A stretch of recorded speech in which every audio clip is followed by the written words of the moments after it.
Hello friends, ഇന്ന് നമ്മൾ നോക്കുന്നത് നമ്മുടെ വീടിൻ്റെ കൺസ്ട്രക്ഷൻ ചെയ്യുന്ന സമയത്ത് നമുക്ക് ഫ്രണ്ടിലാണെങ്കിലും അത് വീടിൻ്റെ അകത്താണെങ്കിലും റൂമുകളിലാണെങ്കിലും നമുക്ക് സീലിംഗ് ലൈറ്റ്സുകൾ നമ്മൾ ചെയ്യാറുണ്ട്. അപ്പോൾ സീലിംഗ് നമുക്ക് മാക്സിമം ഒഴിവാക്കിക്കൊണ്ട് അതിൻ്റെ വരുന്ന സീലിംഗ് ബോക്സുകൾ നമ്മൾ വാർക്കയുടെ ഉള്ളിലിട്ട് കഴിഞ്ഞാൽ നമുക്ക് അത്രയും പൈസ ലാഭിക്കാൻ പറ്റും. സീലിംഗ് ചെയ്യേണ്ട അതുപോലെ തന്നെ ലൈറ്റ് കാര്യങ്ങൾ നമുക്ക് മുകളിലായിട്ട് പാനൽ ലൈറ്റ്സ് കൊടുക്കാൻ സാധിക്കും.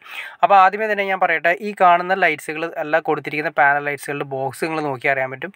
എല്ലാ ബോക്സുകളും ക്വാളിറ്റിയുള്ള ബോക്സുകളായിരിക്കണം നിർബന്ധമില്ല. വാങ്ങിക്കുന്ന സമയത്ത് നമ്മൾ ക്വാളിറ്റി ഉള്ള ബോക്സ് തന്നെ വാങ്ങിക്കണം. അല്ലെങ്കിൽ എന്ത് സംഭവിക്കുകയെന്ന് വെച്ചാൽ ഇതിൻ്റെ അകത്ത് കളി കയറി കഴിഞ്ഞാൽ, വാർക്കയുടെ സമയത്ത് കളി കയറി കഴിഞ്ഞാലും പൊട്ടിപ്പോയി കഴിഞ്ഞാൽ പിന്നെ നമുക്ക് ഉപയോഗിക്കാൻ സാധിക്കില്ല. പിന്നെ നമ്മൾ ചെയ്യേണ്ട കാര്യം എന്ന് വെച്ചിട്ടുണ്ടെങ്കിൽ നമ്മൾ ആദ്യമേ തന്നെ നമ്മൾ എവിടേക്കാണ് ലൈറ്റ് എന്ന് കറക്റ്റായിട്ട് നമുക്ക് മനസ്സിലാക്കിയിരിക്കുന്നത്, എവിടെയാണ് കൊടുക്കേണ്ടതെന്ന് ഡയഗ്രത്തിൽ നമ്മൾ നോക്കി കറക്റ്റ് മനസ്സിലാക്കിയതിന് ശേഷം ആദ്യമേ തന്നെ വാർക്കുന്ന സമയത്ത് കമ്പിയുടെ ഏറ്റവും താഴെയായിട്ടാണ് നമ്മൾ കൊടുക്കേണ്ടത്. അതായത് ഷീറ്റ് വെക്കുന്ന ഷീറ്റിനോട് ചേർന്നാണ് നമ്മൾ ഈ ബോക്സ് ക്ലിയർ ചെയ്ത് വെക്കുന്നത്. പിന്നെ എല്ലാം ഒരേ ലെയറിൽ തന്നെ, ഒരു പാസിംഗ് ഏരിയ ആണെങ്കിൽ എല്ലാം ഒരേ ലെയറിൽ തന്നെ കൊടുക്കുകയാണെങ്കിൽ ഏറ്റവും നല്ലത്. ഒരു റൂമിലേക്കാണെങ്കിൽ അത്യാവശ്യം നമുക്കൊരു മിനിമം ഒരു 4 എണ്ണം മതിയാവും. ഇതിപ്പോൾ ഒരു ബാത്റൂമാണ്, ബാത്റൂമിൻ്റെ അകത്തും നമുക്ക് കൊടുക്കാൻ സാധിക്കും. സീലിംഗ് ലൈറ്റ് സെൻട്രലായിട്ട് ഒരു 6 വാട്ടിൻ്റെ ലൈറ്റ് നമുക്ക് കൊടുക്കാം. നോർമൽ ലൈറ്റ് കൂടാതെ ഒരു സീലിംഗ് ലൈറ്റ്സ് കൂടി കൊടുക്കുന്നത് നന്നായിരിക്കും. പിന്നെ അതുപോലെ തന്നെ നമ്മുടെ റൂമിലേക്ക് നമുക്ക് നോക്കി അറിയാൻ പറ്റും. റൂമിലേക്ക് വേണമെങ്കിൽ നമുക്ക് 4 കോർണറിലും വേണമെങ്കിൽ 4 എണ്ണമായിട്ട് കൊടുക്കാം. അതാണ് കുറച്ചുകൂടി അട്രാക്റ്റീവ്. 4 സൈഡിൽ നിന്ന് 2 അടി 2 അടി, അതായത് 60 സെൻറ്റിമീറ്റർ വലിച്ചിട്ടതിന് ശേഷം 4 ഫാനിൻ്റെ 4 സൈഡിലായിട്ട് നമുക്ക് വരുന്ന രീതിയിൽ നമുക്ക് ബെഡിൻ്റെ ഏരിയകളിൽ 4 എണ്ണം നമുക്ക് കൊടുക്കാം. അപ്പോൾ നമുക്ക് ഈ റൂമിൽ സീലിംഗ് ചെയ്യുന്നത് നമുക്ക് ലാഭിക്കാൻ സാധിക്കും. പിന്നെ ഒരു കാര്യം ശ്രദ്ധിക്കേണ്ടത് വെച്ചിട്ടുണ്ടെങ്കിൽ നമ്മൾ ഹാളിൻ്റെയൊക്കെ കൊടുക്കുന്ന സമയത്ത് കറക്റ്റ് ഒരേ ലെയറിൽ കൊടുക്കാവുന്നതാണ് ഏറ്റവും നല്ലത്. പിന്നെ ഒരു കാര്യം നിങ്ങൾ ശ്രദ്ധിച്ചാൽ മനസ്സിലാക്കാൻ സാധിക്കും, വേറൊന്നുമല്ല, ഈ ബോക്സ് നമ്മൾ കൊടുക്കുന്ന സമയത്ത് എല്ലാവരും സംശയം വേറൊന്നുമല്ല, ഈ ഇത്രയും കനം വരുന്ന ബോക്സ് നമ്മൾ വാർക്കയിലിട്ടെങ്കിൽ വാർക്കയ്ക്ക് ഭയങ്കരമായിട്ട് ലീക്ക് ഒരു കാര്യങ്ങളൊക്കെ എന്നാണ് സംശയം ഉണ്ടാവും. എല്ലാ ബോക്സുകളും അല്ല, ചില ബോക്സുകൾ ഞാൻ ഡിസ്ക്രിപ്ഷനിൽ ഞാൻ അതിൻ്റെ ഡീറ്റെയിൽസ് കൊടുത്തേക്കാം. ആ കമ്പനിയുടെ ബോക്സുകൾ വെറും അതിൻ്റെ കനം എന്ന് പറയുന്നത് 1.25 ഇഞ്ചൊക്കെയാണ് വരുന്നത്, മിനിമം വരുന്നത്, നമുക്ക് ആ ലെവലിൽ വരുന്നത്. അപ്പോൾ അതുകൊണ്ട് വാർക്കയുടെ കനം ഏകദേശം കുറഞ്ഞത് 4 ഇഞ്ചെങ്കിലും ഉണ്ടാവും. അപ്പോൾ 1.25 ഇഞ്ച് മാത്രമേ കനം വരുന്നുള്ളൂ. പിന്നെ നിങ്ങൾക്ക് മനസ്സിലാക്കാൻ സാധിക്കും വളരെ തിക്നെസ് കുറഞ്ഞ, അതായത് ഒട്ടും ആഴമില്ലാത്ത ബോക്സുകളാണ്. അതിൻ്റെ അകത്ത് നമുക്ക് പാനൽ ലൈറ്റ്സ് വെക്കാം, യാതൊരു പ്രശ്നവുമില്ല. അഡാപ്റ്ററും അതിൻ്റെ അകത്ത് തന്നെ കയറിയിരിക്കും. ഏകദേശം 10 വർഷമായിട്ട് നമ്മൾ ചെയ്യുന്ന വർക്കാണിത്.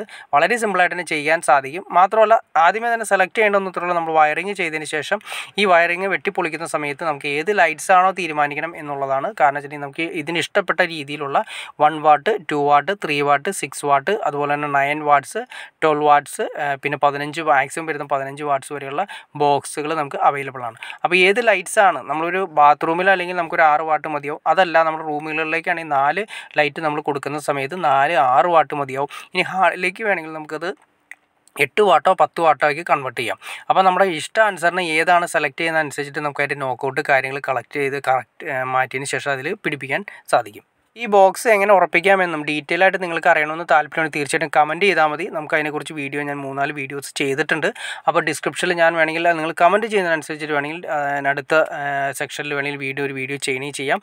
ഇനി അതല്ല നിങ്ങൾ ആഗ്രഹിക്കുന്ന രീതിയിൽ നിങ്ങൾ കമൻറ്റ് ചെയ്താൽ ഞാൻ ഡിസ്ക്രിപ്ഷനിൽ നിങ്ങൾക്ക് കമൻറ്റ് ചെയ്യുന്ന ആളുകൾക്ക് അതിൻ്റെ ലിങ്ക് കാര്യങ്ങൾ ഞാൻ അയച്ചു തരികയും ചെയ്യാം. അപ്പോൾ ഓക്കെ ഫ്രണ്ട്സ്, അപ്പോൾ നിങ്ങൾക്ക് ഈ വീഡിയോ ഉപകാരപ്പെട്ടെങ്കിൽ തീർച്ചയായിട്ടും ലൈക്ക് ചെയ്യാൻ മടിക്കരുത്, അതുപോലെ ഷെയർ ചെയ്യാനും മടിക്കരുത്, സബ്സ്ക്രൈബ് ചെയ്യാനും മടിക്കരുത്.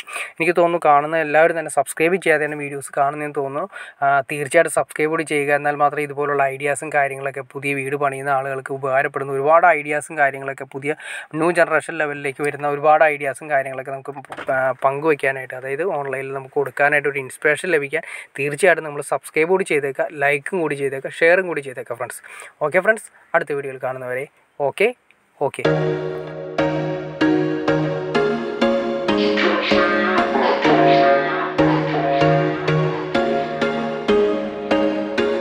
There was once a day that I would pray for you. I'd go and misbehave just so you'd notice too. Sneaking looks up and down from across the room. And damn, what a hell of a view. I feel good, you look great, I like you, I can't wait.